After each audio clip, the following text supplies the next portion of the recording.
All right, hey guys, Survival Radio Network. We're here at Araya McGarry's Live Your Legacy Summit 2015, and man, I have the pleasure of being with the one and only Mr. Jeff Foxworthy. Thank you so very much. Oh, thank you for having me. Wow, this is absolutely a pleasure. Oh, thank you. It's my pleasure being here today. What brings you to this wonderful event? Well, my oldest daughter Jordan is getting an award. She's kind of one of those. She's working on her master's now, but when she was 14, there were 10 guys in our church that wanted to take her, just our oldest child, to Africa to work in AIDS orphanages, just to show them how blessed we are here and that the rest of the world doesn't live like we live. And little did I know that it would start a passion within her. And she came back and she's like, well, Dad, there ought to be something kids could do. And she researched online and found out more children died of malaria than anything in Africa.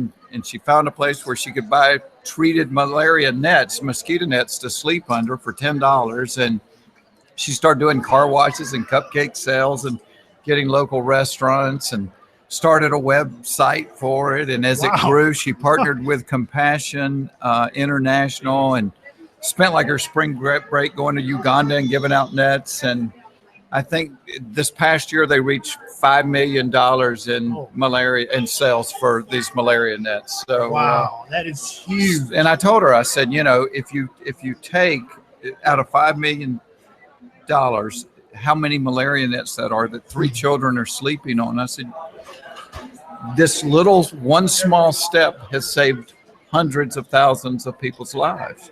You know, it's amazing, that story, because there was a small experience that exposed her to something that, like you said, people in the United States, we think everyone lives this way, right? No, yeah. And now it's become something that seems to be budding in her, and don't tell her what else. Well, and it keeps expanding. I mean, and then she spent a couple of summers ago working for an organization taking girls out of sex trafficking in Atlanta. So she just has a heart for the underdogs, and the room in here is full of people like that just have a heart for people that need a hand. And so it's kind of cool to be in a room where, you know, a lot of people are of the same mind. You must be a very proud dad. Yeah, she's a great girl. Wow. Great girl.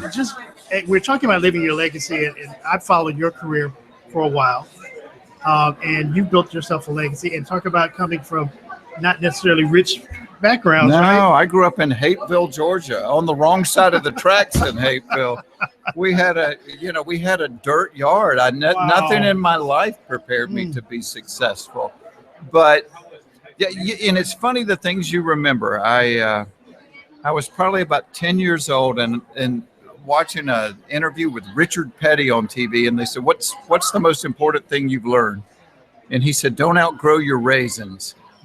That stuck with me from the age of 10. And so I've never taken the success that I've had seriously. I feel like it's kind of like, okay, God, you gave me way more than I need. Now tell me what to do with it. Right. And so, you know, that's kind of my joy in life. I have an unusual job, but I always wanted to have a normal life. And so, you know, for me, I get up 5 o'clock every Tuesday morning. I go work at the Atlanta Mission in downtown Atlanta, do a Bible study for homeless guys. And it started with me, kind of like Jordan's thing. It started with me and 12 guys. And now 7 years later, there's 25 leaders and 250 homeless guys every Tuesday morning. And so, you know, I would say whatever your passion is, you match that with your gifts.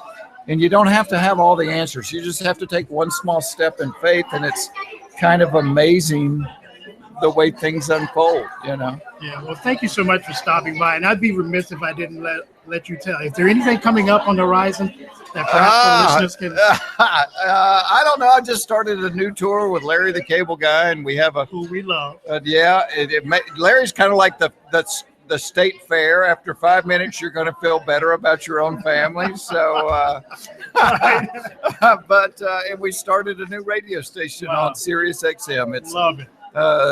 Sirius 97, and it's just comedy that hopefully you don't have to turn off. You know, when your aunt and uncle get in the car, you always kind of said you don't have to be filthy to be funny, and so Well, one thing I wanted to say, sir, that your comedy is universal. Yeah, well, thank you. I try to make it that way. It's where everybody can relate because, one of the coolest things about my job, I've been to all 50 states, been to every state, been to a lot of countries, but you realize, hey, the accents change and the scenery change, but people are the same. And so when you can find that chord, what do we have in common? Then it works. Just out of curiosity, what's your favorite state? Oh, I gotta say Georgia. I'm born and raised here. Yeah, I'm a Georgia boy. You betcha. All right, thank you, sir. You betcha. Thanks for having me.